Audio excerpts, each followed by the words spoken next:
I've got some tips and tricks that I use to bind a shape like this. First, I quilted my woven project and stitched around it 1/8 of an inch from the outside. Next, I trimmed away the batting and backing, leaving a nice crisp edge. This makes binding easier. Now I'm ready to sew the binding to the top side. Once sewn, I'll wrap it around and hand stitch it to the other side. So to get started, I'm going to leave a tail of about 7 inches, and I will pin it right here at this seam, and I'll come down here and pin it just to hold it in place.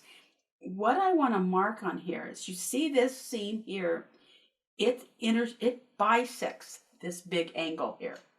So I'm going to mark this line. See that seam? And I'm just going to mark this on my binding. And you can feel it as you draw it.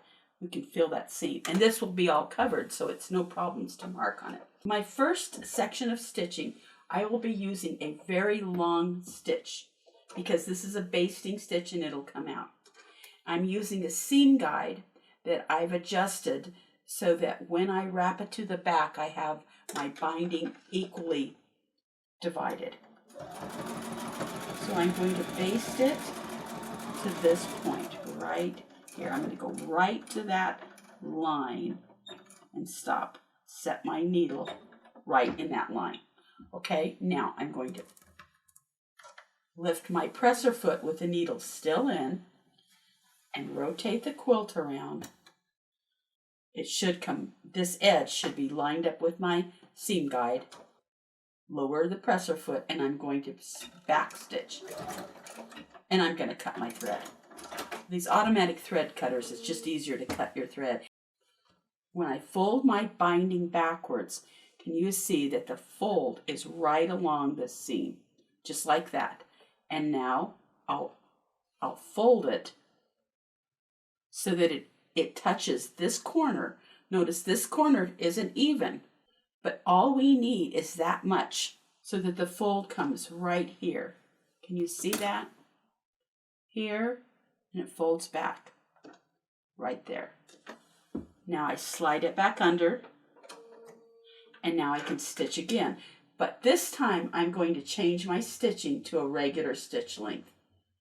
So now I go back to it, just your standard stitch length, because now this is permanent.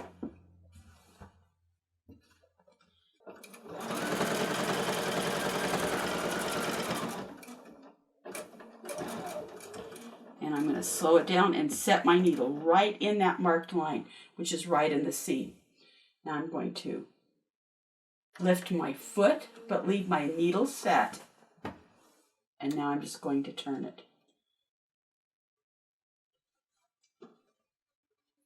Almost like you're going to open it up, pull it straight like this, and continue stitching.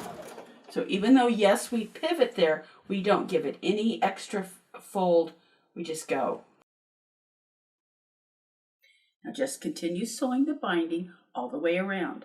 As we get to the last section, we're going to take the camera around to the other side. Now I'm past that center point and I'm ready to end this piece. So I will fold it back on itself like this. Now I'm going to come to this corner and put the fold to the fold, just like that. You see that? This is what you usually do with most bindings. The key is that you've got this straightened out. Okay, now we're going to come on this side and do the same thing. We're going to make the points where they meet a line, and then I'm going to fold it back like this. Okay? This one I can lift up, and I'm going to cut that off right there. I'm going to do the same thing on this one. So I'm going to gently lift it up. I'm going to cut that. Now we know we have the right length. Let's take the basting out. Forget the quilt, just concentrate on the binding. Removed all that basting stitch and we were free to handle these strips. So we have these two coming together.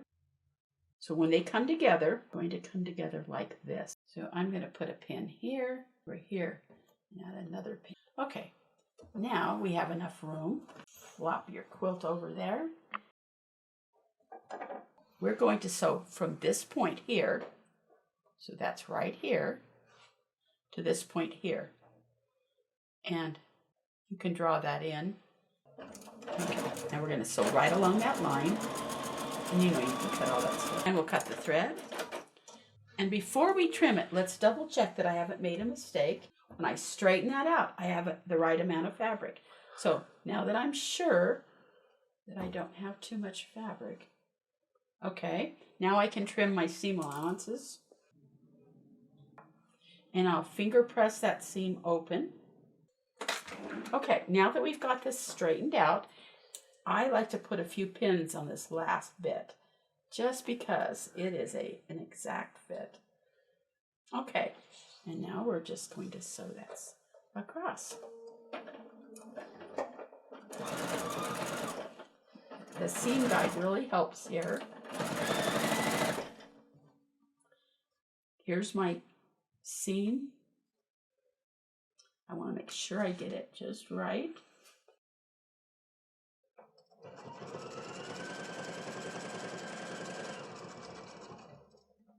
We'll turn our quilt over. So we're ready to wrap our binding to the other side and hand stitch it.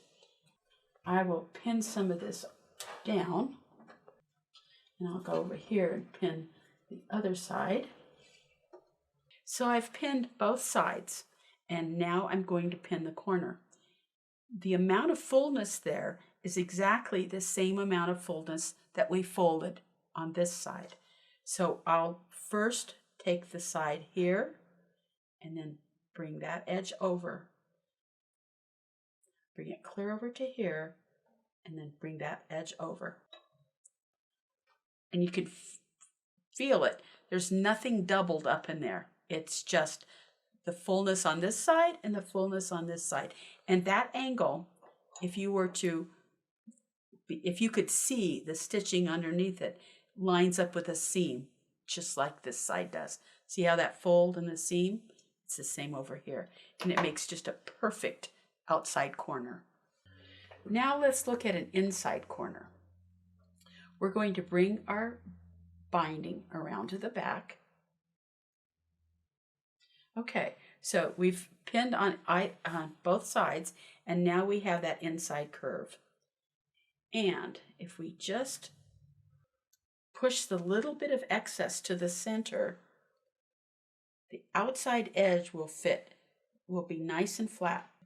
So if we look at the other side, there's hardly even a bump there.